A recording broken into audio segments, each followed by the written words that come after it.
रामकृष्ण हरी मंडळी, श्री स्वामी समर्थ. हिंदू नववर्षाची सुरुवात गुढीपाडव्यापासून होत असते. विशेषतः महाराष्ट्रामध्ये गुढीपाडव्याच्या सणाचा मोठा उत्साह पाहायला मिळतो. गुढी म्हणजे विजय पताका. गुढीपाडव्याच्या दिवशी मांगल्याचे प्रतीक म्हणून घरोघरी गुढी हे उभारण्याची परंपरा आहे. घराबाहेर रांगोळ्या काढणे, घर सजवण्याची परंपरा आहे. हिंदू दिनदर्शिकेनुसार गुढीपाडवा हा 3.5 शुभ मुहूर्तापैकी एक मुहूर्त मानला जातो. यंदा हा सण जो आहे तर तो गुरुवार 19 मार्च 2026 या दिवशी साजरा केला जाणार आहे. हा दिवस नवीन वर्षाची सुरुवात देखील मानला जातो. त्यामुळे गुढीपाडव्याचा सण अत्यंत महत्त्वाचा मानला जातो. आजच्या व्हिडिओमध्ये आपण गुढीपाडव्याला गुढी कशी उभारावी, गुढीला साडी कशी नेसवावी, गुढीची पूजा कशी करायची, यासोबतच शुभमुहूर्त काय असणार आहे, गुढी का उभारतात, कडुलिंबाचा पाला का खातात, नैवेद्य काय दाखवायचा आहे, अशी बरीचशी माहिती तुम्हाला या व्हिडिओमधून मिळणार आहे. त्यासाठी व्हिडिओ शेवटपर्यंत आवर्जून पहा. चॅनलवरती नवीन असाल तर नक्कीच सबस्क्राईब करा. जास्तीत जास्त लोकांपर्यंत शेअर करा. यंदा चैत्र महिन्याची प्रतिपदा तिथी 19 मार्च रोजी सकाळी 6:52 सुरू होत असून 20 मार्च रोजी पहाटे 4:52 संपणार आहे. अशा परिस्थितीमध्ये आपल्याला 19 मार्च रोजी गुढीपाडव्याचा सण जो आहे तर तो साजरा करायचा आहे. यंदा गुढीपाडव्याचा शुभमुहूर्त सकाळी आपल्याला 6:40 ते 10:45 गुढी उभारण्यासाठी सर्वोत्तम आणि शुभ मुहूर्त आहे. तर सकाळी जी अमावस्या आहे तर ती 6:53 नंतर संपणार आहे आणि त्यानंतरच आपल्याला गुढी जी आहे तर ती उभारायची आहे. शक्यतो 8 वाजायच्या आत गुढी उभारण्याचा प्रयत्न करावा. 19 तारखेला अमावस्येचा क्षय असल्याने आपल्याला 19 तारखेलाच गुरुवारी गुढी उभारायची आहे. परंतु 6:53 नंतर म्हणजे सुमारे 7 नंतर आपल्याला गुढीची आहे तर ती उभारण्याचा प्रयत्न करावा. गुढीपाडवा हा सण 3.5 मुहूर्तांपैकी एक मुहूर्त जरी असला तरी देखील शुभ मुहूर्तावरती पूजा करता आली नाही तरी तुम्ही संपूर्ण दिवसभरामध्ये कधीही पूजा करू शकता. गुढी ही सकाळीच आपल्याला सूर्योदय झाल्यानंतर आपल्याला लगेचच उभारायची आहे. 7 ते 8 या वेळेमध्ये शक्यतो उभारण्याचा प्रयत्न करावा. 9-10 वाजायच्या आत तरी नक्की करा, कारण की भर दुपारी किंवा 12 वाजता गुढीची आहे तर ती चुकून देखील उभारायची नसते. गुढीपाडव्याच्या दिवशी सकाळी लवकर उठायचं आहे. आपल्याला अंगाला उठणं आणि सुगंधित तेल लावून अभ्यंग स्नान करायचे आहे. त्यानंतर स्वच्छ कपडे परिधान करायचे आहेत. दाराला आंब्याच्या पानाचं तोरण लावावं. सूर्योदयानंतर लगेचच आपल्याला गुढीची आहे तर ती उभारायची असते. त्या अगोदर आपली जी देवपूजा आहे तर ती देखील करून घ्यायची आहे. उंबरठ्यावरती हळदीचं लेपन देखील आपल्याला या दिवशी आवर्जून करायचं आहे. गुढीपाडव्याच्या दिवशी अशी काही छोटी मोठी कामे केल्याने आपल्या घरामध्ये माता लक्ष्मीचा सदैव वास राहतो. वर्षाचा पहिला दिवस आहे, त्यासाठी आपण लक्ष्मीच्या स्वागतासाठी उंबरठ्यावरती हळदीचं लेपन हे आवर्जून करायचं आहे. त्यासोबतच दाराला आंब्याच्या पानाचं आणि झेंडूच्या फुलाचं तोरण लावायचं आहे. अशी कामे केल्याने आपल्याला देखील प्रसन्न वाटतं आणि आपल्या घरामध्ये देखील माता लक्ष्मीचा अखंड वास राहतो. गुढीपाडव्याच्या दिवशी सोने खरेदी करण्याला देखील अनन्यसाधारण असं महत्त्व दिलं जातं. सोन्यासोबतच वास्तू, वाहन खरेदी करणं अशी शुभ कामं देखील अत्यंत महत्त्वाची मानली जातात, शुभ मानली जातात. कोणत्याही नवीन वर्षात नवीन व्यवसायाची सुरुवात किंवा कोणतीही गुंतवणूक करायची असेल, गृहप्रवेश करायचा असेल, एखादं तुम्हाला साहित्य घ्यायचं असेल तर अशी कामं देखील या दिवशी आवर्जून केली जातात, कारण की हा दिवस अत्यंत शुभ मानला जातो. गुढी उभारण्यासाठी आपल्याला काय काय साहित्य लागतं ते देखील पाहूया. गुढी उभारण्यासाठी आपल्याला गुढीसाठी एक हार तयार करायचा आहे. या दिवशी झेंडूच्या फुलांचा आणि आंब्याच्या पानाचा जास्तीत जास्त वापर करायचा असतो. त्यामुळे आपल्या घरामध्ये सुख आणि समृद्धी येत असते. यासोबतच कडुलिंबाचा पाला देखील आपल्याला दिवशी लागणार आहे.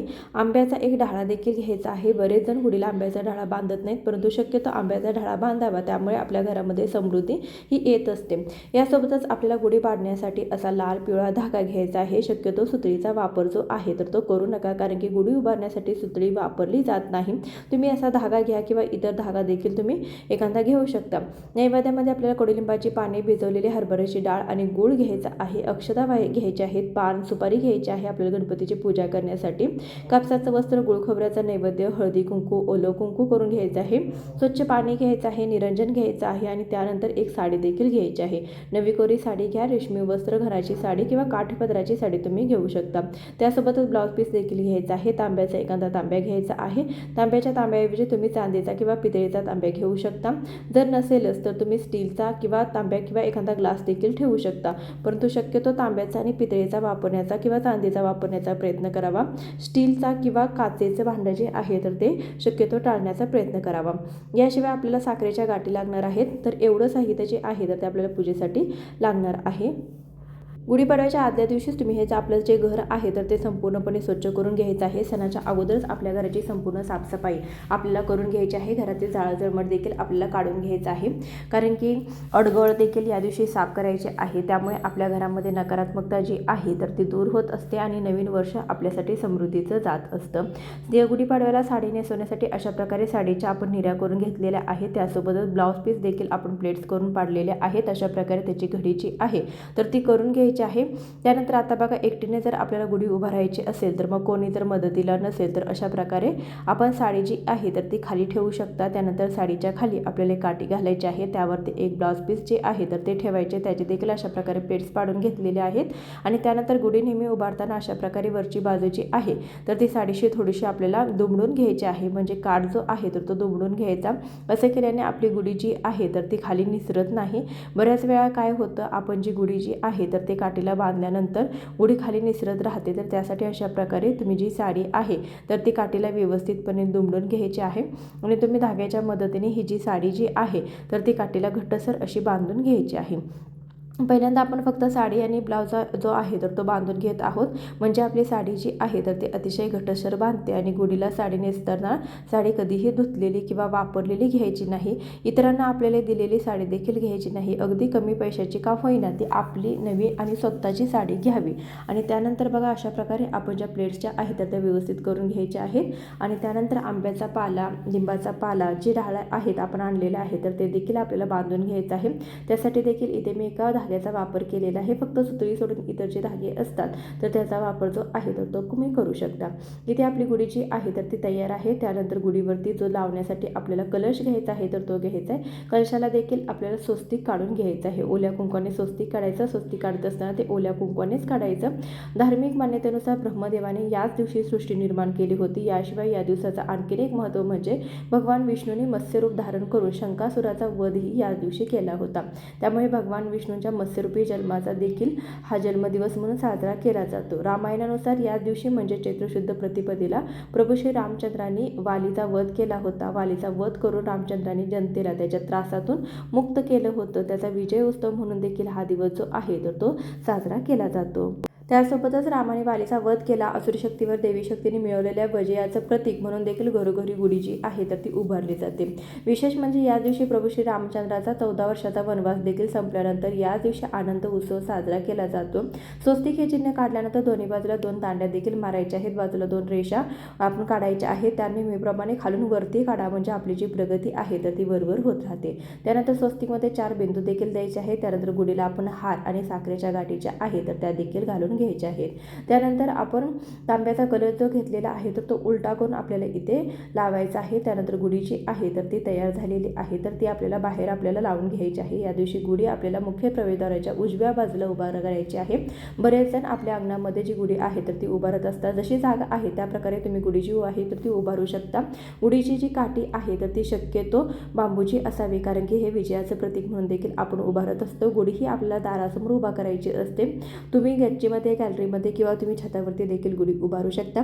ज्या ठिकाणी गुढी उभारणार आहात ती जागा स्वच्छ करून घ्यायची आहे. दारामध्ये छानशी रांगोळी काढून घ्यायची आहे. त्यावरती तुम्ही पाट किंवा चौरंग मांडायचा आहे. गुढी ही शक्यतो पाटावरती उभा राहावी. आणि त्यानंतर सर्वात आधी आपण दीप प्रज्वलन करून घेणार आहोत. तर दिवा प्रज्वलित करायचा आहे आणि त्यानंतर थोड्याशा अक्षता देखील टाकायच्या आहे. त्यावरती हळदी कुंकू व्हायचं. त्यानंतर निरांजन ठेवायचं आहे. निरांजन देखील प्रज्वलित करून घ्यायचं आहे. त्यानंतर दिव्याला आपल्याला देखील हळदी कुंकू, अक्षता, फुल वाहून घ्यायचं आहे. जशी आपण दिव्याची पूजा करून घ्यायची आहे. आणि त्यानंतर गणेश पूजन आपल्याला करायचं आहे. त्यासाठी 2 विड्याची पाने घेतलेली आहे. त्यावरती अक्षता व्हायच्या आहेत. अक्षतावरती आपल्याला हळदी कुंकू व्हायचं आहे. त्यावरती गणेश स्वरूप आपल्याला एक सुपारीची स्थापना करायची आहे. गणपतीला पण हळदी कुंकू व्हायचं आहे. आणि त्यानंतर आपल्याला कापसाचं वस्त्र व्हायचं आहे. लाल फूल व्हायचं आहे. ओम श्री गणेशाय नमः या मंत्राचा जप करायचा आहे. यानंतर आपण गुढीची पूजा करून घेणार आहोत. त्यासाठी आपण गुढीला अशा प्रकारे चंदन लावून घ्यायचं आहे. तुम्ही बसमध्ये देखील लावून घेऊ शकता. ओली हळद करून तुम्ही ओली हळद देखील इथे लावू शकता. इथे मी 5 ठिकाणी आपल्याला चंदनाची बोटे जी आहे तर ती उठवून घ्यायची आहे. त्यानंतर त्यावरती देखील आपण लावून हळदी कुंकू जे आहे तर ते लावून घ्यायचं आहे. गुढी जी आहे तर ते गुढी म्हणजे समृद्धीचं प्रतीक, शुभतेचं प्रतीक, विजयाचं प्रतीक मानलं जातं. त्यामुळे घराच्या दारामध्ये गुढी उभारून सकारात्मकता आणि समृद्धी ही आकर्षित केली जाते. गुढीवरती ठेवलेला कलश म्हणजे यशाचं प्रतीक आहे. आपण जो फुलाचा हार लावतो तर तो मांगल्याचं प्रतीक आहे. जे कडुलिंब आपण त्यावरती बांधतो तर ते आरोग्याचं प्रतीक आहे. साखरेच्या गाठी हे माधुर्याचं प्रतीक आहे आणि जरीची साडी म्हणजे वैभवाचं प्रतीक आहे. आपण जी काठी उभारतो तर ती सामर्थ्याचं प्रतीक आहे. हळदी कुंकू सौभाग्याचं प्रतीक आहे. श्रीफळ म्हणजे सिद्धीचं प्रतीक आहे. अशी ही गुढी आपल्यासाठी सुख आणि समृद्धी घेऊन येत असते. गुढीला देखील हळदी कुंकू अक्षता पुष्प वाहून घ्यायचं आहे. त्यानंतर पाण्याने भरीव चौकोनी मंडल करून त्यावरती आपल्याला नैवेद्य दाखवायचं आहे. नैवेद्यामध्ये इथे मी कडुलिंबाची पाने, भिजवलेली हरभऱ्याची डाळ आणि गूळ घेतलेला आहे. तर हे आपण सकाळी गुढी उभारताना नैवेद्य दाखवायचं आहे.